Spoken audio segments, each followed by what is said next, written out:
Chapitre 2. La chocolaterie de Monsieur Willy Wonka.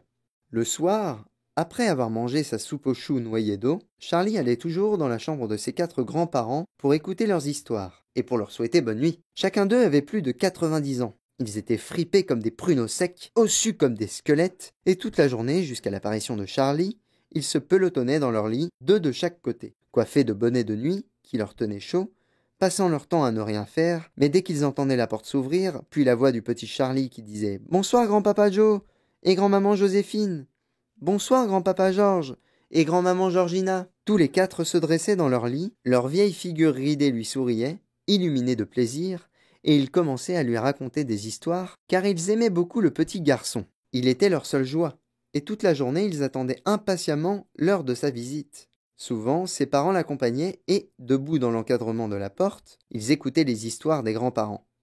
Ainsi, chaque soir, pendant une demi-heure environ, la chambre devenait un endroit joyeux où toute la famille oubliait la faim et la misère. Un soir, en venant voir ses grands-parents, Charlie leur dit « Est-il bien vrai que la chocolaterie Wonka est la plus grande du monde ?»« Si c'est vrai !» s'écrièrent-ils en chœur. « Bien sûr que c'est vrai ! Bonté divine, tu ne le savais donc pas ? Elle est à peu près 50 fois plus grande que toutes les autres. Et Monsieur Willy Wonka, est-il vraiment le plus habile de tous les fabricants de chocolat ?»« Mon garçon !»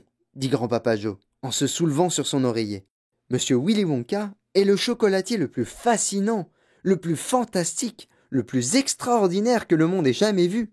Je croyais que tout le monde savait cela. Je savais qu'il était célèbre, grand-papa Joe. Et je savais aussi qu'il était très habile. »« Habile !» s'exclama le vieil homme. « Il est beaucoup plus que ça. C'est un magicien du chocolat. Il sait tout faire, tout ce qu'il veut. »« Pas vrai, mes amis ?» Les 3 autres vieux se mirent à branler doucement la tête, et ils dirent « C'est absolument vrai. Rien n'est plus vrai. » Et grand-papa Joe dit « Tu veux dire que je ne t'ai jamais parlé de Monsieur Willy Wonka et de sa chocolaterie ?»« Jamais, répondit le petit Charlie. Bonté divine !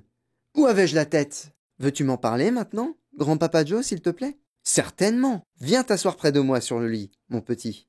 Et écoute-moi bien. Grand-papa Joe était le plus vieux des 4 grands-parents. Il avait 96 ans et demi, et il est très difficile d'être plus vieux que lui. Comme toutes les personnes extrêmement âgées, il était fragile et de santé délicate. Dans la journée, il parlait à peine.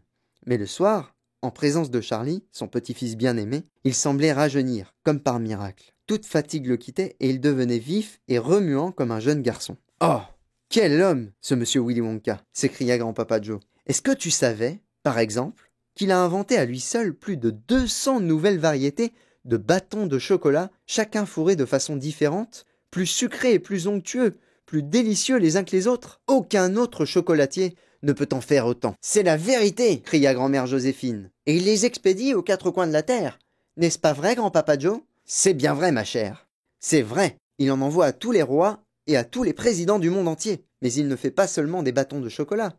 Oh, mon Dieu, il fait mieux. Il a plus d'un tour dans son sac, cet étonnant Monsieur Willy Wonka. Sais-tu qu'il a inventé un procédé permettant à la glace au chocolat de rester froide pendant des heures et des heures, sans qu'on ait besoin de la mettre au frigo ? On peut même l'exposer au soleil toute la matinée un jour de grande chaleur, et elle ne fondra pas. « Mais c'est impossible !» dit le petit Charlie en ouvrant des yeux tout ronds sur son grand-père. « Bien sûr que c'est possible !» s'écria grand-papa Joe. « C'est même tout à fait absurde. Mais Monsieur Willy Wonka le peut. »« C'est juste !» approuvèrent les autres en inclinant la tête. « Monsieur Willy Wonka le peut. » Et puis, reprit grand-papa Joe en parlant très lentement pour que Charlie ne perdît pas un mot de ce qu'il disait. « Monsieur Willy Wonka sait faire des pâtes de guimauve parfumées à la violette et des caramels mous qui changent de couleur toutes les 10 secondes quand on les suce, et des bonbons feuilletés qui fondent délicieusement quand on les prend entre ses lèvres. Il fabrique du chewing-gum qui ne perd jamais son goût, et des ballons en pâte de fruits qui deviennent énormes quand on souffle dedans. Puis on les pique avec une épingle